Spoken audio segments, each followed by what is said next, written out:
Il n'a que 34 ans. Il porte uniforme et il est déjà à la tête d'un pays en pleine tempête, le Burkina Faso.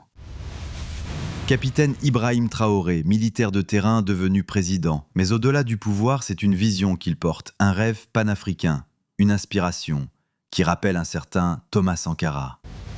Alors, simple coïncidence ou véritable relève?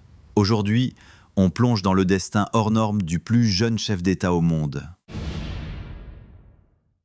Qui est le capitaine Ibrahim Traoré? Ibrahim Traoré naît en 1988 dans la région de la boucle du Mouhoun, au Burkina Faso. Fils d'un instituteur, il grandit dans un contexte marqué par l'instabilité politique, l'héritage de la révolution sankariste et l'ombre des coups d'État. Brillant élève, il intègre l'université de Ouagadougou en géologie, mais choisit finalement une autre voie, celle des armes. Il rejoint l'armée en 2010, puis devient officier, et sur le terrain, il se fait vite remarquer. Le militaire de terrain face aux terroristes. Car dès 2015, le Burkina Faso est frappé par une vague de violences djihadistes. Le nord et l'est du pays deviennent des zones de guerre, et Ibrahim Traoré, jeune capitaine engagé, se retrouve en première ligne. Il dirige plusieurs opérations, notamment dans les zones les plus sensibles, comme le Soum ou l'Est. Ce n'est pas un militaire de bureau, c'est un homme de terrain, aimé par ses hommes, respecté pour son courage, mais aussi frustré par l'inaction politique face à l'avancée des groupes terroristes. La montée au pouvoir, le coup d'État de septembre 2022.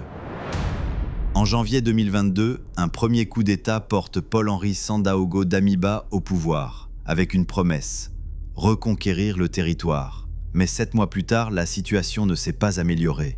Pire encore, les attaques se multiplient et l'armée perd du terrain. C'est dans ce contexte qu'Ibrahim Traoré, soutenu par de jeunes officiers, renverse Damiba le 30 septembre 2022. Ce jour-là, un message fort est envoyé.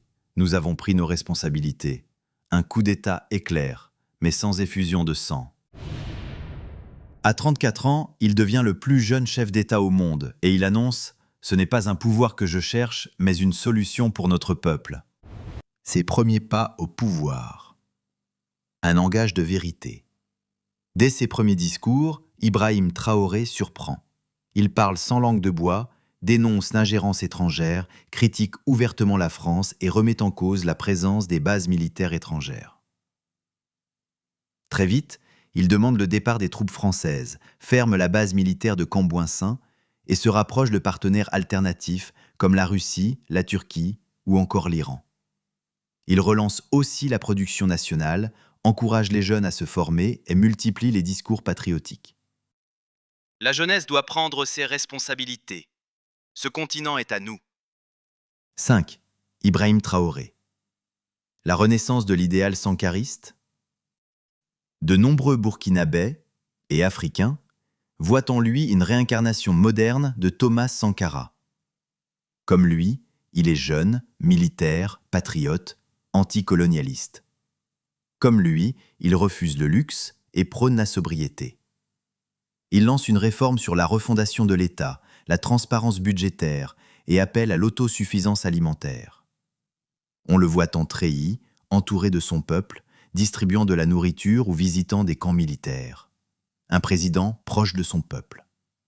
Mais attention, Ibrahim Traoré lui-même dit ne pas vouloir être comparé à Sankara. Sankara, c'était un visionnaire. Nous essayons de sauver ce qu'il reste. 6.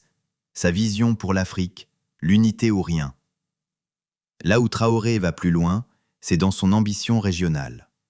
En 2023, il crée avec le Mali et le Niger l'Alliance des États du Sahel, AES, une alliance militaire, politique et économique pour sortir du franc CFA, créer une monnaie commune et mutualiser les défenses. L'Afrique doit se libérer elle-même, dit-il souvent. Il défend une coopération sud-sud, appelle à une révolution intellectuelle et évoque même la possibilité d'une confédération sahélienne. Alors en définitive, Ibrahim Traoré est-il la relève de Sankara ou bien un nouveau chapitre, encore plus complexe, de l'histoire burkinabé? Seul l'avenir le dira. Mais une chose est certaine, Le vent du changement souffle sur l'Afrique de l'Ouest. Et ce vent, c'est lui qui l'a déclenché.